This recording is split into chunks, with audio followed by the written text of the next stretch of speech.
around the nation, TYT Nation. Jeff Waldorf here with you. Welcome to the show, everybody. It's Wednesday. It's also September 11th. So it's the, I believe it's the 18th anniversary of the Twin Towers, the terrorist attack by Saudis, Osama bin Laden. You just got to mention that there were Saudis, not Iraqis, or and not people from Afghanistan. Very, very important to note that. So yes, it is a day of remembrance, not only for what happened in New York, the Twin Towers, Ground Zero, etc., and those near 3,000 lives that were lost, which of course we should remember, but also the aftermath. Two disastrous wars in the Middle East, millions of innocents that were killed in the ensuing conflicts, and of course the endless war that has pervaded our politics since. Not just our politics, but our world since the supposed war on terror. So all of that stuff should not be forgotten, and we should actually, as far as as our part is concerned, we should learn from those mistakes and not do any more sort of endless wars. So there's that. Okay. Now, welcome to the show. Like I said before, we got a good show for you guys today. We've got some Donald Trump corruption. Shocker. We'll talk about that. Then we have John Bolton. A couple of stories about John Bolton, including a possible theory as to why he was fired. Interesting. We'll talk about that. Then we also have Tucker Carlson. Now, Tucker Carlson, he's no friend of John Bolton. And he did a segment last night talking about John Bolton. He says a lot of perfectly reasonable things, obviously anti-John Bolton. But then he said something that pissed me off. I'm going to talk about that. Then we're going to talk about the UVA health system and how it relates to our overall disastrous system of health insurance in this country, and the drastic need for Medicare for all. Very important. And then we'll talk about a couple of Elizabeth Warren's recent endorsements. Not people who have endorsed her, but people that she just endorsed. Yes, this is going to be a nice-ish segment because we are allowed to say nice things about candidates even if we don't support them. Very important message. Okay, so that's our show today. It's going to be a good hour/hour-ish. So please stay tuned, like and share the stream if you haven't already. Very important that you share. So before we dive into it, I want to give some thanks to some of our super members. And so super members are patrons who give $10 or more to the show. You guys are really, really important, and I appreciate you, every one of you. So thank you. Sven Riddell, the first storm and the last, and Zach Sewell. So those are our super members. We'll be coming back with our $5 members tomorrow. So to give thanks to those people. And then we'll go down to, of course, the $1 donors as well. So you can donate and set up a recurring donation membership, of basically any amount, $1, $3. I normally like to say, like, do $3 or do $5.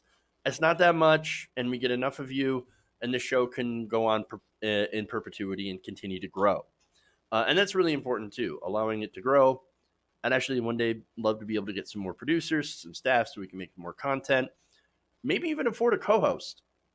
That would be interesting. I would love to do that. But of course, in this world, you kind of have to pay people. And in order to do that, you have to have resources. So I want to work on having more resources. And so Patreon, that's basically the best way to do it. Also, other ways that you can help buy merchandise. Of course, you can get like shirt, T-shirt, mug, that kind of stuff. Sweaters. Hey, it's starting to get fall out. So, and I don't mean after the Donald Trump nuked the hurricane. I mean fall. So sweaters are nice, and we have some of those at our Teespring store. So you can click on that, check those out. And look, if we have something and it's not in your size, send me an email, right? Send me an email, send me a tweet, right? And I will figure that out. And I will make sure that we get people, because I've had people talking about, hey, I'd love to buy a piece of merchandise, but it's not in my size. Great. Let me know. Like, send me a message. What's your size? And I will go through and I will work on getting those t-shirts or sweatshirts or whatever in your size and the design that you want. So I want to be able to do that for you guys, and have you be able to buy this, stuff that not only like shows your support for the show, cool swag and everything like that, but also, help the show in your own way. All right. So there we go. Okay. So let's move on here. Let's start out with corruption. Donald Trump's corruption. All right.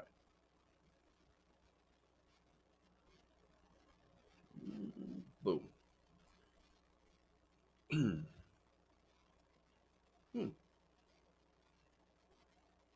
There we go. We're missing something there. Weird. Okay.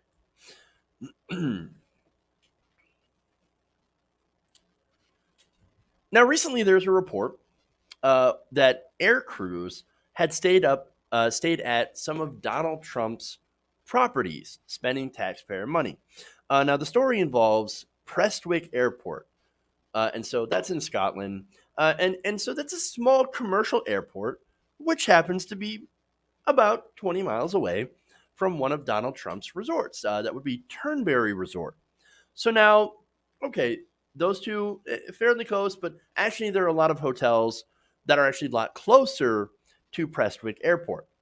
Now, what's interesting about this story is that the Air Force has started using since 2015 Prestwick Air Force to refuel some of their Air Force planes. Okay, you know, but a lot of these crews end up staying not at hotels that are close, but at Turnberry Resort.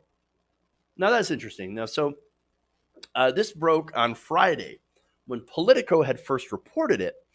They said that the House Government Oversight and Reform Committee had launched a probe of the Scotland operations all the way back in April. And so we're just kind of hearing about this because, let's be honest, the whole administration is a gigantic dumpster fire that has raged since 2016, or at least before. And so it's really easy for these stories of corruption, especially since we already know Donald Trump is the most corrupt president that I've literally seen in my lifetime. And it's easy to miss this stuff, okay?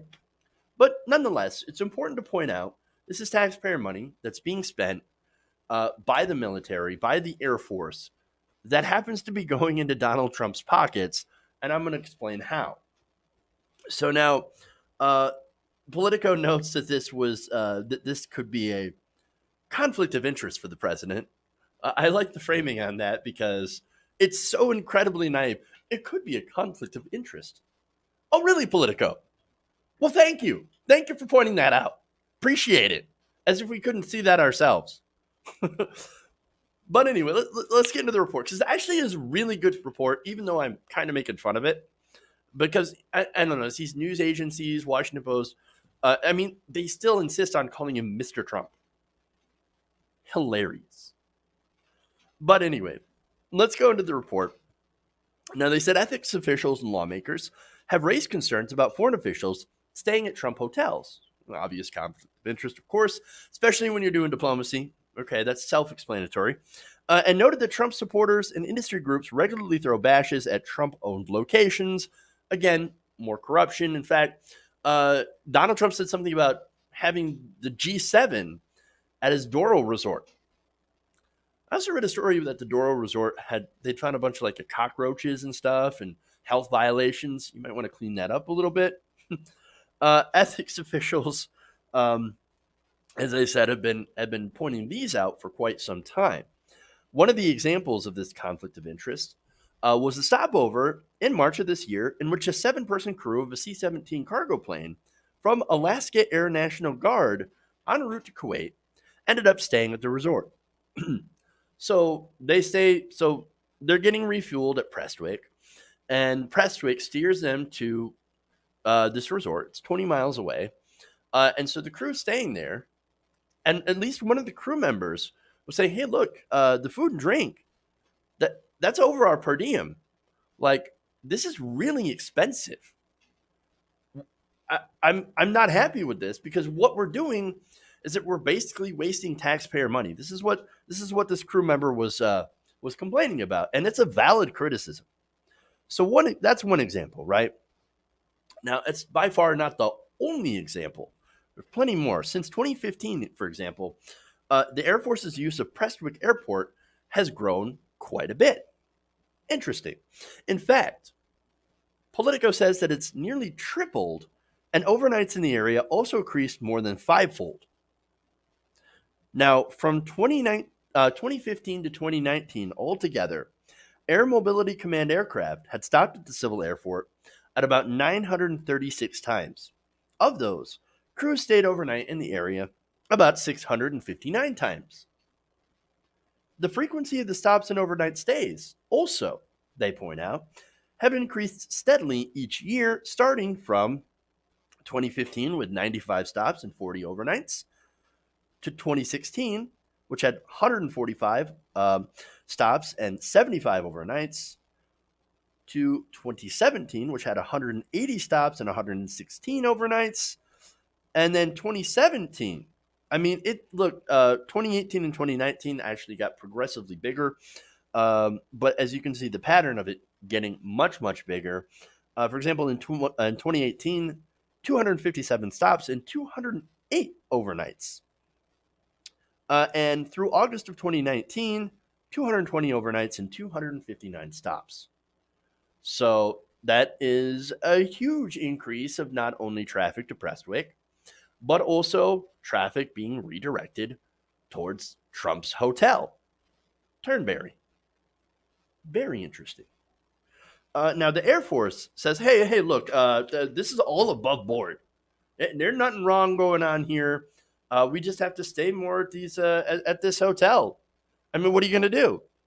In fact, they said, quote, the availability of civil airfields like Prestwick is essential to ensuring that USAF aircraft can sustain the necessary speed and throughput required to accomplish our mission. They added that Prestwick has a large parking area, is open 24/7, 365, and has been contracted by DoD for fuel at standardized prices. They also said that the decision to stay at the Trump Resort would have been the result of a multitude of factors, including the lack of suitable lodging closer to the civil airport or at a nearby military base. Now, pay attention to that. Keep that in your head, right? They're saying that there's just no suitable lodging close by. The Trump Resort is 20 miles away. And so there is no evidence, and the Air Force did not provide evidence that nearby hotels were actually cheaper or unavailable at the time of the crew's stays. So that is very, very interesting. Now, I have another thing that's interesting, and that was just reported by the New York Times earlier this week. Back in 2014, it turns out Trump had entered into a partnership with the Prestwick Airport. Let me give you the details of that. That partnership is revealed by documents obtained from a Scottish Freedom of Information request and reported by the Scotsman. Says that the Trump organization had worked to get Trump Turnberry added to a list of hotels that the airport would routinely send air crews to, even though the Turnberry Resort is 20 miles from the airport, farther away than many other hotels, and, according to this report, has higher advertised prices. Now, of course, uh, it is noted, and it's important to note that sometimes there are people that will get military officers that will get discounts at staying at Turnberry and free rounds of complimentary golf, provided by, of course, Prestwick Airfield. Again, part of the deal, right? Now, Trump Organization executives had held a series of meetings with airport officials to negotiate terms that would lead to more referrals, according to the documents. Now, let me read the quote here from Jules Mattioni, a manager at Glasgow's Prestwick. Now, this is a 2015 uh, uh, memo to executives at Trump Turnberry. Quote, as a list of hotels that we use for our business, being honest, Turnberry was always last on the list based on price, meaning it was more expensive. It was the most expensive option. Yesterday's proposal places Turnberry in a favorable position and gives us food for thought in our placement of crews moving forward. So now that's what Trump Turnberry got from the deal. What did Prestwick get? The Prestwick actually got the promise of increased air traffic. Now, at that point, back in 2014, when they struck the deal with Donald Trump, they were hemorrhaging money. They were struggling. They were in debt. And so they needed something, right? They needed more traffic. So Donald Trump comes and says, here's what I can do for you guys. I can get you some more traffic if you start showing these crews and getting them to come to my Turnberry resort. They said, okay, yes, let's do it. Great. You got a deal. Now, of course, Donald Trump, normally his promises aren't worth the air that he uses to, put them into the air, if that makes any sense. Bad analogy. But anyway, so it's not worth anything, right? Except in 2015, he runs for president, and in 2016, he wins. So now he's won, and he's got this deal, and he hasn't divested from his assets, from his business whatsoever. He's one of the few, first presidents to not divest from his business. They made Jimmy Carter give up his peanut farm. Donald Trump says, no, I'm not going to give up anything. I'm going to continue to run my businesses, and I'm going to continue to make boatloads of money and have massive conflicts of interest. That's what I'm going to do. And this is an example. This is not a coincidence. It's a pretty good racket. And so, look, at first, he didn't know he was going to be president, to be fair. So at first, he was saying, okay, we'll have more corporate traffic. I can promise more traffic. Again, his promises normally aren't worth the paper they're written on. But he became president. And then, look, huge bump in traffic to Prestwick. This is one thing where he didn't screw anyone over. Why? Because he was getting increased traffic to his hotels from Prestwick. Fascinating. So overall, again, really good racket. You take this struggling airport, you make a deal with them to refer people to hotels, then become president, and now you can direct taxpayer money to go to your own resort in the form of these Air Force crews staying and being referred to your hotels, which are way more expensive than other hotels in the area. Again, food and drink is over the per diem. In fact, about $17 million so far was spent at these hotels. $17 million taxpayer money. That goes right in Donald Trump's pocket. It's the corruption. Look, this is a guy who said, I'm going to drain the swamp. Well, you know what? The swamp is swampier than ever. And it's because of Donald Trump. Look, on the one hand, I gotta give him some credit for being savvy. I mean, if anybody knows corruption, it's Donald Trump. If anybody knows self-dealing, it's Donald Trump. 100% unethical, 100% corruption, and of course, 100% what we expected from Donald J. Trump. Okay.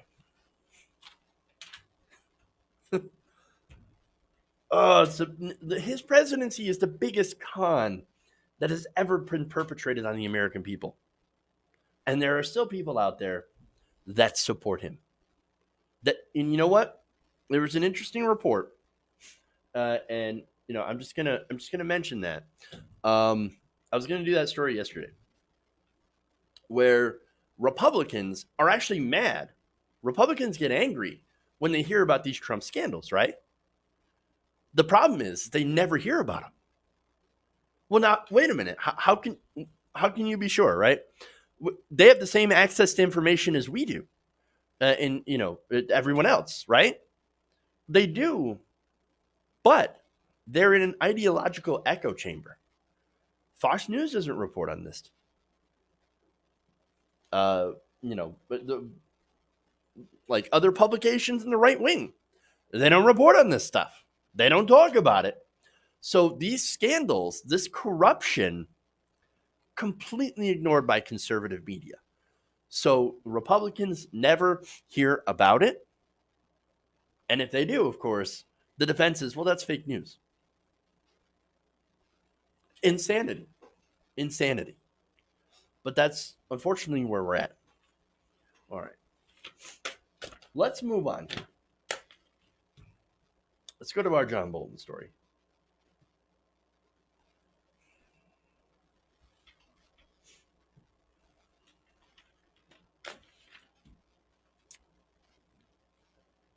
Was John Bolton fired for being a leaker?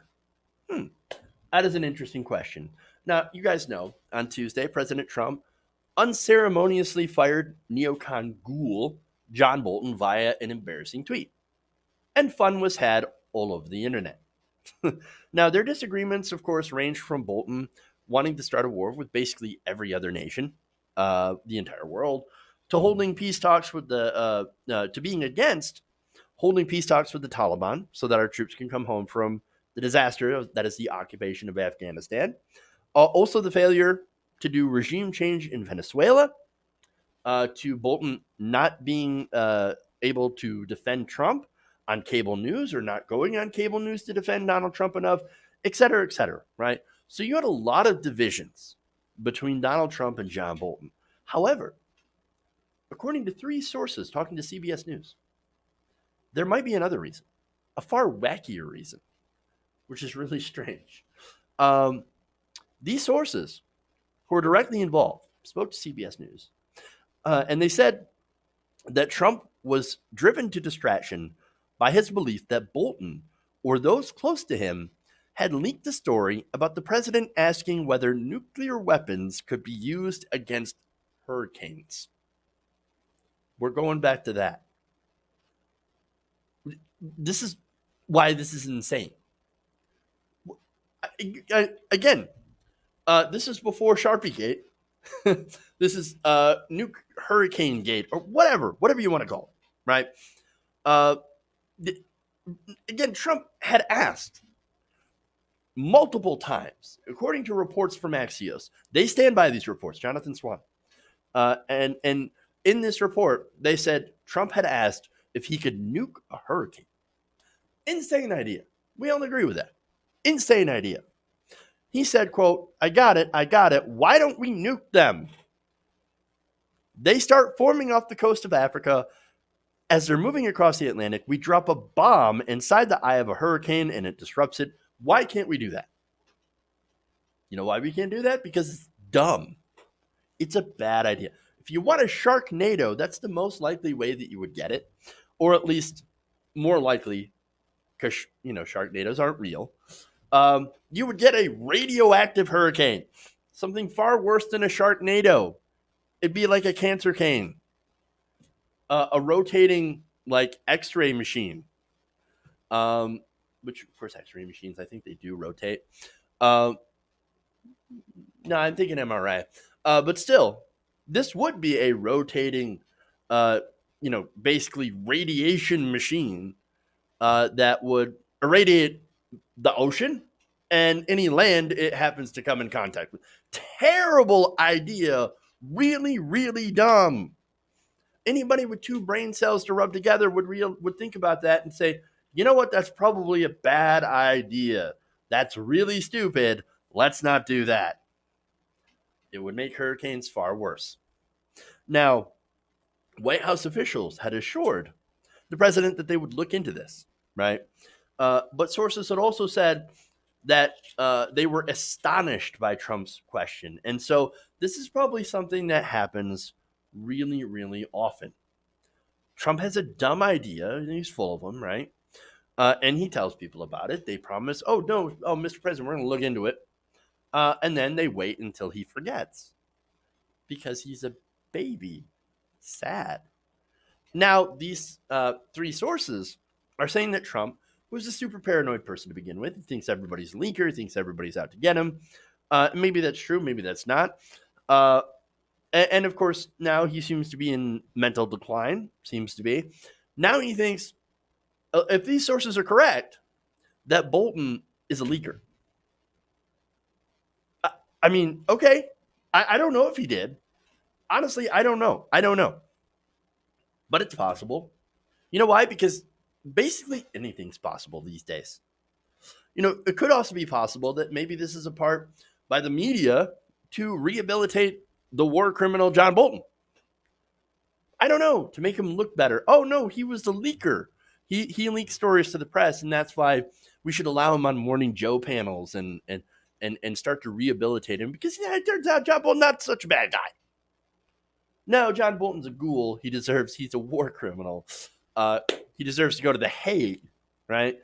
And so I don't know anymore because nothing makes sense. Our government's run by a child. Our media is basically corrupt and terrible. And everything's essentially awful.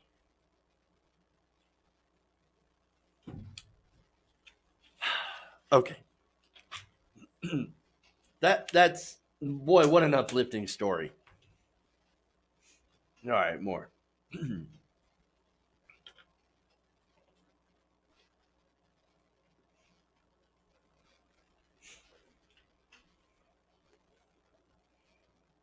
International oil prices, by the way, on the international market dropped immediately on the news. Investors knew for certain that Bolton planned on launching yet another Middle Eastern conflict that would inevitably spike energy prices. No doubt some energy speculators were If you're wondering why so many progressives are mourning Bolton's firing tonight, it's because Bolton himself fundamentally was a man of the left. There was not a human problem John Bolton wasn't totally convinced could be solved with the brute force of government.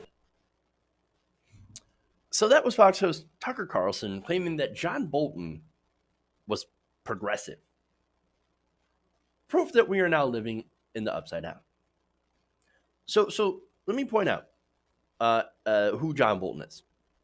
He is a neoconservative war hawk.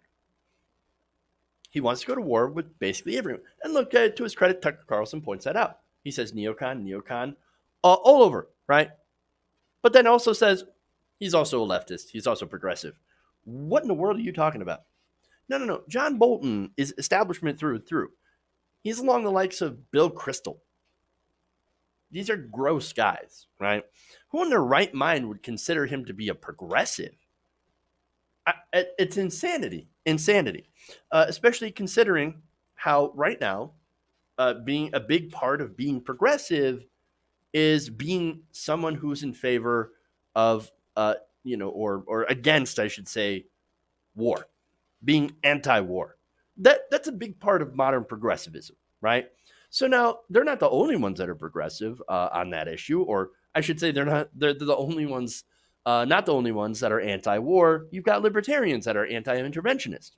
You've got right-wingers like Tucker Carlson that are anti-interventionist, that are against pointless, ridiculous wars. Right. So now there are many different reasons that you can be anti-war and anti-interventionist, and so it doesn't necessarily fit neatly into one ideology. In fact, that is something that can unite members of the left and the right, the fact that we don't want to go to war in other countries. We don't want to launch Middle Eastern interventionist wars and do nation building and all that ridiculous stuff. So I can agree with Tucker Carlson on the fact that Iraq, Afghanistan, Libya, they were terrible. They were awful. What I cannot agree with Tucker Carlson on is that people who launched those wars were progressive. Not at all. No, progressives are anti-war because we care about people's lives. I know it's crazy. We care about the lives of our troops. We care also about the innocent lives that get caught in the middle overseas. We also know that war breeds terrorism. We also believe that the money that's spent on war, that's given to defense contractors, could instead be used here at home to give American citizens free health care, education, and a better standard of living. Well, not only that, but progressives don't believe in imperialism. So now, how in the hell does Tucker Carlson come to this conclusion that, oh no, it's the progressives that are in favor of John Bolton, that it's the progressives that are in favor of endless war? Because to me, that makes absolutely no sense. Well, let's look into it.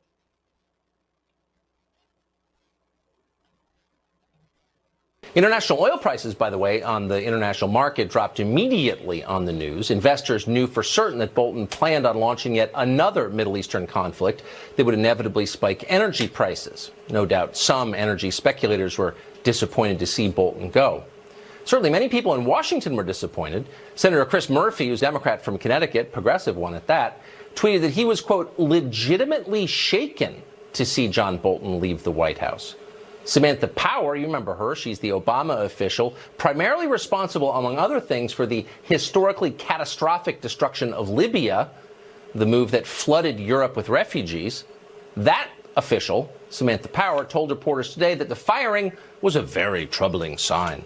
If you're wondering why so many progressives are mourning Bolton's firing tonight, it's because Bolton himself fundamentally was a man of the left. There was not a human problem John Bolton wasn't totally convinced could be solved with the brute force of government. That's an assumption of the left, not the right. Don't let the mustache fool you. John Bolton was one of the most progressive people in the Trump administration. And by the way, naturally, once he was ensconced there, Bolton promoted Obama loyalists within the National Security Council. That shouldn't surprise you either. From the very first day, John Bolton operated as, in effect, a fifth column within the Trump White House. The progressives, apparently, they love big government, and the military is big government. So got him. Wow, that is a crazy train of logic that you use, Aaron. Oh, no, Obama officials. Oh, Chris Murphy's so progressive. Not really. Ain't nobody in progressive circles calling Chris Murphy super progressive. So here's the thing. Here's why Tucker Carlson makes no sense. See, what Tucker Carlson likes to do, and people that are in that circle, right? They point at everybody who is not right wing, and they say, "Look how lefty they are. Look at how progressive they are." When in reality, they're centrist. Now, here's the thing. As for our ideology, right? We don't advocate for big government for the sake of big government. You're thinking of actually people on the right who support the military and who support big government intruding into our lives when it comes to abortion rights, for example, or when it comes to the issue of abortion, where they want big government in people's bedrooms. You're thinking of the right wing who are in favor of that. We're progressives. We think big government can be useful in certain circumstances. It can be a force for good. For example, in healthcare, where right now there are millions of Americans who are dying because our health insurance system is fundamentally broken because it relies too much on the quote unquote free market. So that's a problem. That's actually a problem and which government can solve. And you know what? We already solved it for people 65 or older, and that's how we know it works. It's called Medicare, and it's the most popular government program in existence, along with Social Security. Now, most of Tucker's audience, ironically, are probably on Medicare and Social Security since he tends to skew really old. But anyway, so there's that. Now, we, again, believe that there are certain sectors of government which are good and can be a force of good, but also there is parts of government that can get too big and step on the very people that they're supposed to serve. That's why progressives are critical of the military industrial complex. The police, civil asset forfeiture, the massively bloated Pentagon budget, and constant military adventurism for oil. These corporations, large companies, large oil companies like ExxonMobil, they will go and they will buy out politicians, mostly from the right. In fact, almost exclusively from the right, but also giving to some centrist Democrats. For example, people like Joe Manchin, who gets lots and lots of fossil fuel money, as well as people like Beto O'Rourke, who also received lots and lots of money from fossil fuel industries and broke his fossil fuel money pledge.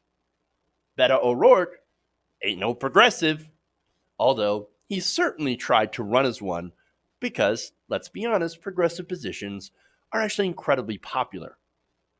So there's that.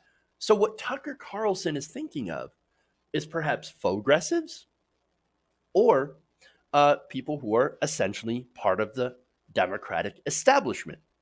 Establishment Democrats do support war. They do support the fossil fuel industry.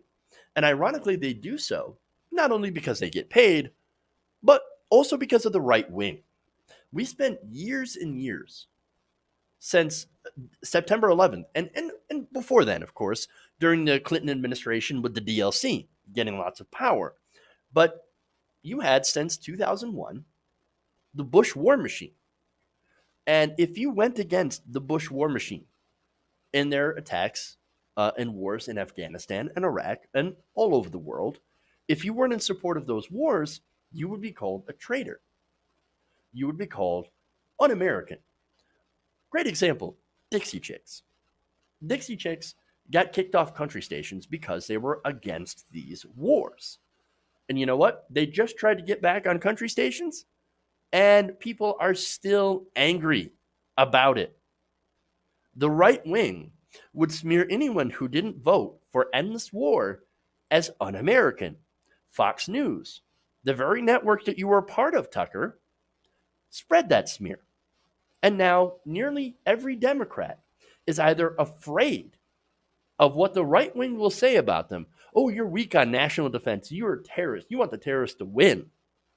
Or they take money, they take checks from the defense contractor industry. But the right wing is the one that constantly calls for more military spending. Yes, there are centrist establishment Democrats like Nancy Pelosi that continue to go along with it. Nancy Pelosi, Chuck Schumer, and many of the centrist Democrats that make up the spineless Democratic Party continue to vote for these increases that are spearheaded by Republican politicians. If you are so goddamn anti-war, why would you vote to give over $700 billion to the military every single year? If Donald Trump was so anti-war, why would he continue to ask for more and more Pentagon spending? Tucker Carlson, this is the establishment right working with the spineless corporate Democrats. These people are not progressive. The truth is, there are nearly no progressives in Congress right now. Very, very few of them. They're massively outnumbered by the right wing. And there are no progressives on cable news. We have hacks like Morning Joe. We have like Chris Matthews. There are no anti-war voices on cable news. You want to know why? You want to know why that is? Oh, right, because MSNBC fired them all. They suck. MSNBC, you suck. USA Today, you suck. You're all pathetic. Every single American that's died over in Iraq and Afghanistan because of George W. Bush's wars is partly your fault. Your fault. You, the spineless Democrats, voted for the war in Iraq. The intelligence agencies who lied us into those wars and the media that refused to do their goddamn job and did pro-government propaganda because of the right wing. And of course, the neoconservative party, including John frickin' Bolton. Where the hell were you, Tucker? Were you speaking out of the war against Iraq? Maybe you were. Maybe you weren't. But I do know that you were really busy calling Iraqis semi-literate monkeys. That's what you were doing. That's what Tucker Carlson is about. Tucker Carlson is not anti war for the right reasons. No, he's a complete and utter racist and a disgusting human being. He doesn't feel like we should waste our resources on war. I agree that we shouldn't waste our resources on war, but I actually care about people. I actually care about not messing up these other countries. What's Tucker Carlson concerned about? Immigration. Oh, I don't want people immigrating from other countries. I don't want them coming here. I don't want semi-literate monkeys in my country. That's what Tucker Carlson believes. He is a white nationalist. And we may agree on being anti-war, but not for the same reasons. And I will not let him lie and smear progressives. As far as Republicans go, Republican Party, Bolton is your guy. He ain't our guy. You own it. You own him, and you own the blood that's on his hands. Am I clear?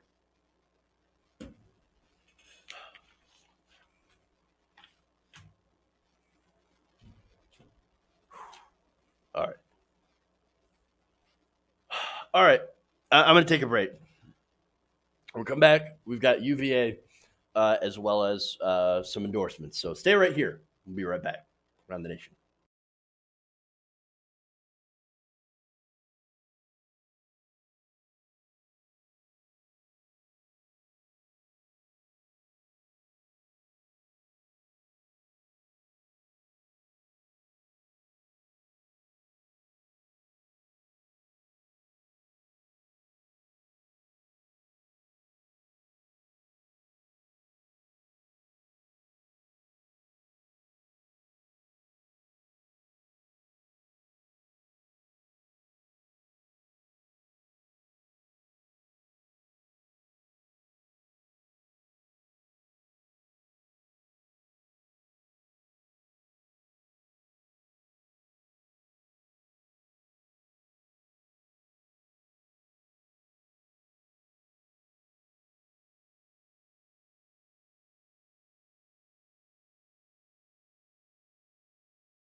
Welcome back to the show. Run the Nation right here, DWD Nation. Jeff Wallner here with you. All right, so we're back. Don't worry. I'm good. I'm okay. Uh, got a little heated there. So, but look, you know, if there's anything that gets on my nerves, it's endless war and suffering and death, and then being blamed for it when we're the ones who are constantly fighting against that. So yeah, it's a little frustrating. And so, look, uh, war's a racket. That's it. All right. So let's move on. We got a UVA story here. It's really important. How broken our healthcare system is. Yeah, shocker. I think we already know, but this is insane. All right.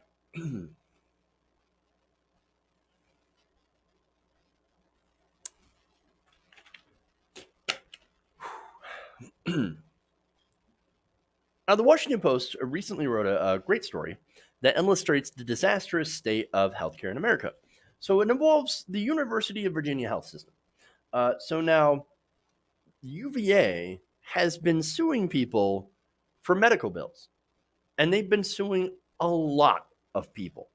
Now, this piece, of course, focuses uh, a little bit on several families, of course, who have been through some of these lawsuits, has basically lost everything, but also goes into why they're doing what they're doing and the disastrous impact that it has. So now let me give you an example. The Waldron family, who was mentioned in this piece, they were sued by the University of Virginia Health in order to recoup about $164,000 in charges for an emergency surgery performed in 2017. Now, $164,000. That is an expensive surgery, but it was a necessary slash life saving surgery. That's why, of course, it was necessary. So now that's only one such lawsuit. Over the last 6 years, ending in June 2018, the Washington Post explains, the health system and its doctors sued former patients more than 36,000 times for over $106 million. They seized wages, bank accounts, put liens on property and homes, forcing families into bankruptcy. This is according to stats quoted by the Kaiser Health News Analysis. So now I realize I've got some foreign viewers that watch, right? So people from different countries, Denmark, Germany, etc. And so if you're from a different country, you're scratching your head thinking, wait a minute, medical bankruptcy, what is that? What is that? And what it is it's basically an American only problem. We're the only country in the world, or in the industrialized world, that allows people to go bankrupt due to medical bills. And, you know, while this happens a lot in America, unfortunately, UVA stands out for the scope of its collection efforts. So now, the Post explains how they persistently go after payment. They pursue both poor as well as middle class patients for about as much as they're worth. Some examples of that include UVA suing patients for as little as $13.91 and as much as $1 million during that same period, up until about July 2017, when it restricted lawsuits to those owing more than $1,000, according to this analysis. If that's not bad enough, every year the health system also sued about 100 of its own employees, who also happen to be patients at UVA, garnishing thousands of paychecks, largely from workers at lower pay employees, such as Walmart, where UVA took wages more than 800 times. Now, already, if you're working at Walmart, chances are, unless you're management, you're not doing very well. And so here comes UVA. And by the way, Walmart pays low wages, and it also encourages people to get on Medicaid. So, and the people that make too much for Medicaid, or where Medicaid has not been expanded, they're not able to get health care. They're not able to afford health care. And if they go to UVA and rack up some pretty expensive bills, $10,000, $20,000 worth of medical bills, UVA will take them to court and garnish their wages even further. It's an absolute disaster. Now, under a Virginia program. And they're able to do this because of a Virginia program designed to help state and local governments collect debt. It seized $22 million in tax refunds to patients with outstanding medical bills in the last 6 fiscal years, most of it without court judgments, according to health system spokesman Eric Swenson. They also filed thousands of property liens all the way to Georgia, so all the surrounding area. Now, UVA also hit former patients with an additional 15% for legal cost plus 6% interest on unpaid bills. That adds up sometimes to be larger than the original bill itself. So now some of you might be asking, look, I understand that, right?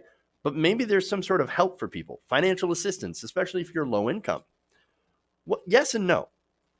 Now, the Post explains that the health system does have programs there to help people who are poor, but it actually has the most restrictive eligibility guidelines for financial assistance to patients of any major hospital system in Virginia, according to interviews and written policies.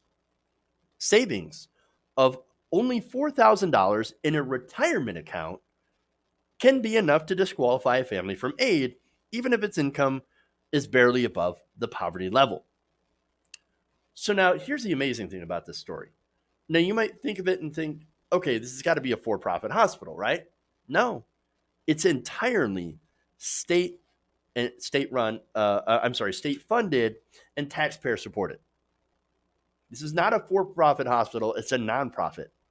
It also pays no federal, state, or local taxes on the presumption that it will offer charity care. Now, you know who sits on its board? Governor Ralph Northam, who's a Democrat. So that nonprofit run by a Democrat. So now the hospital, in response to all these lawsuits and people going, hey, why are you suing so many people and recouping so many money from people who can't afford to pay? They say that, look, we need to, in order to allow our hospital to continue to run. And they point to the Virginia Debt Collection Act of 1988.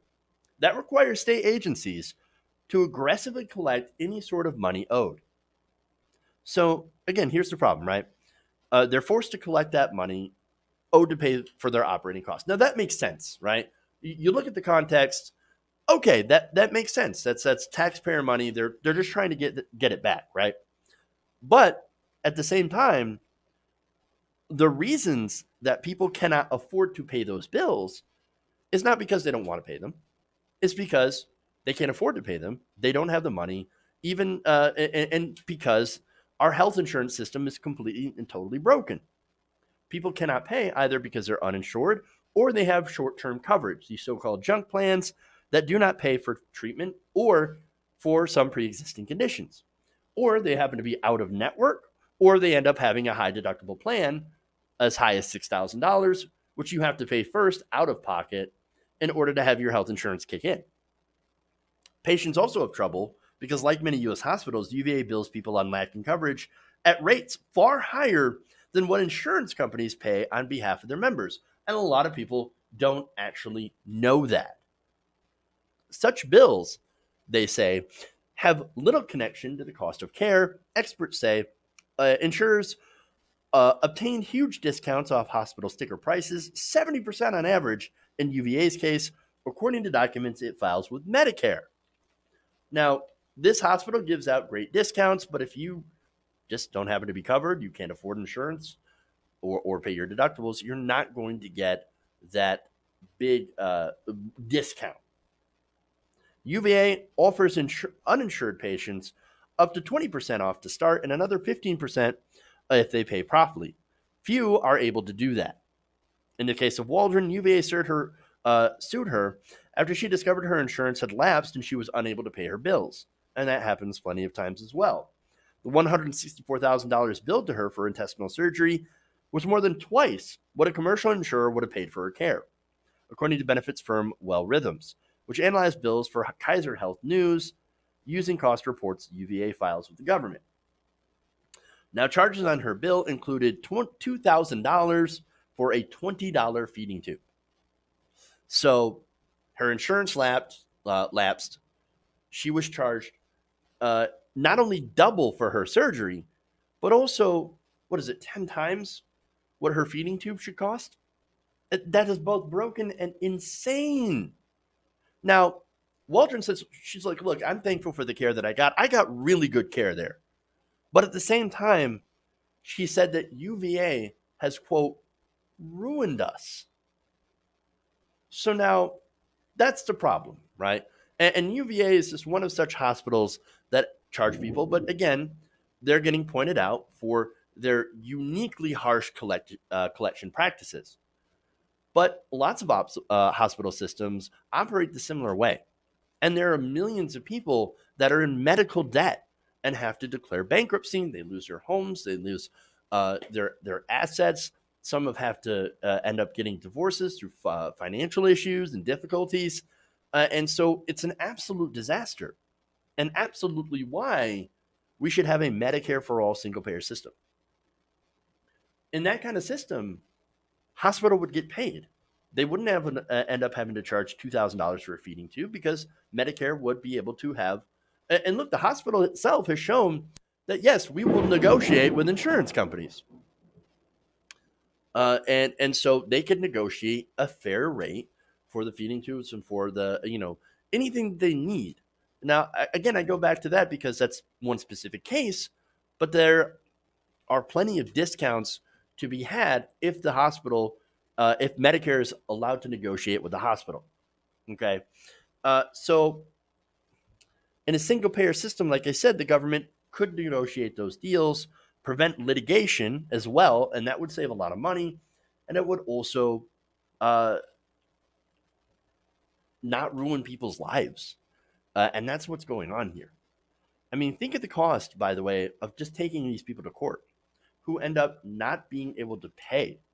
A recent NPR report noted that nonprofit Mary Washington Healthcare in Fredericksburg, Virginia, had about 300 cases in court in 1 month. Another Virginia court was said to have handled about 300 UVA cases a week. So that is a lot of litigation. And the court proceedings are hugely stacked against patients who can't afford to pay. The Post explains. The health system sends collections representatives, not lawyers, who sit near the judge's bench. They give patients 2 weeks to commit to an interest-free payment plan, according to courtroom meetings witnessed by a reporter. Otherwise, quote, they say we're already going to be reviewing it for garnishment, a UVA official tells a car accident victim. Which, of course, look, so this is, again, a huge problem, right? And with bills, often in the tens of thousands of dollars, even those 5-year interest-free plans happen to be unaffordable, according to some of these patients. Those deadlines are imposed at least 150 to 200 days after they were sent their first bills, so long before they end up in the court system. Now, there was one person detailed in this story. There was a 70-year-old, right, who decided she was going to fight back.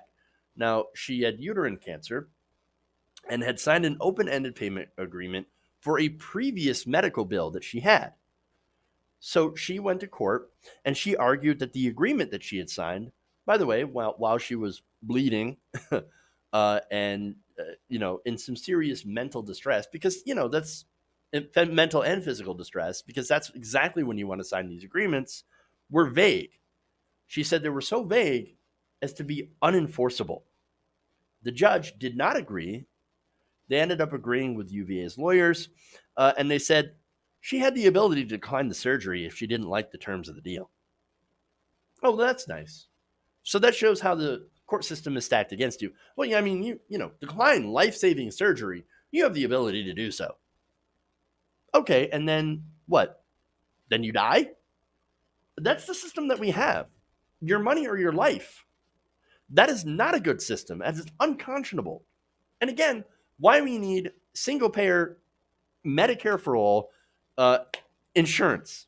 Everybody has to have insurance. Now, look, I urge you guys, this is only scratching the surface of this report. I urge you to read it. It's in the description of this video. These are heartbreaking stories, and it goes to detail in how there are so many different roadblocks in getting help to pay these massive bills. And it also shows how the system is completely broken.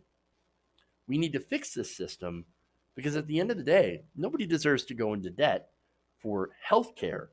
And healthcare itself should be a human right. Okay. That's it. That's all I got for you guys today. Um, we're out of time. All right. Thank you guys for going around the nation with me today. Please like and share the stream if you haven't already. And let's see, because consider subscribing to the channel. I want to thank a new channel member here, Sven Hilmar. So thank you for joining and helping out independent progressive media. You can also become a patron, patreon.com/TYTNation, or become a channel member like Sven by hitting the join button below. Thank you guys. Love you. And remember, change begins with you. Good night, nation. We'll see you guys tomorrow.